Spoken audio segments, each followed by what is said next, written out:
Good morning, 819S. Today, 27 degrees with a high of 30. It's starting to rain slightly right now and wasn't really supposed to, so I'm getting slightly wet, but I think it's just going to be a really light rain shower. Hopefully my work clothes don't get wet, but I'm still pretty far away from the office, so if it stops before I get there, I should be fine. Don't really have a topic planned again today, but I do want to talk about a few other comments I received. One guy said he received a blue ticket on an American license here in Japan, and it wasn't such a big deal. He was told not to pay it. I never really considered that at all, but I guess if you're on an international license or an American license, there's not much they can do because of the point system. Points apply to your Japanese license. Points, as far as I understand, cannot apply to your...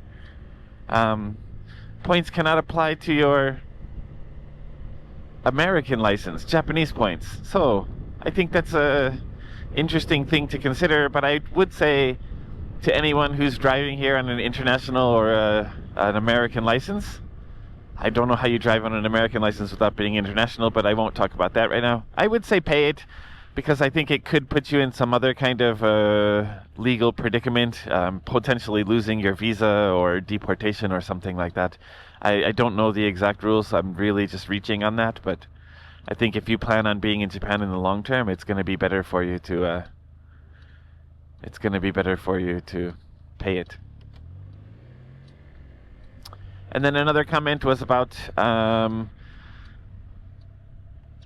smaller independent transportation, like electric unicycles and things like that. Sorry. Oh, the rain's getting a little heavier.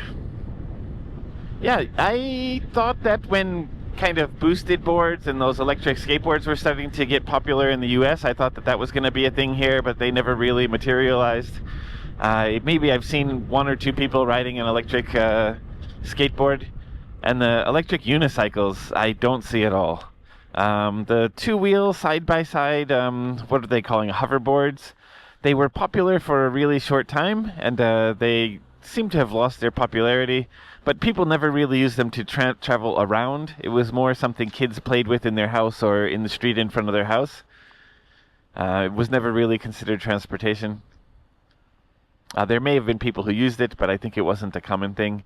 And as far as those big mono-wheel, like big wheel in the center with your feet on the sides type of unicycles, I don't expect those to ever be popular here. I think Japanese people in general are a little too risk-averse, and they think that those look really dangerous or scary to ride.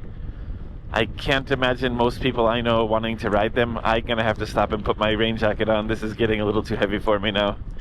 Alright, I'm going to wrap it up right here. Thank you guys so much for watching. Have a good one. I'll see you in the next one, and ride safe.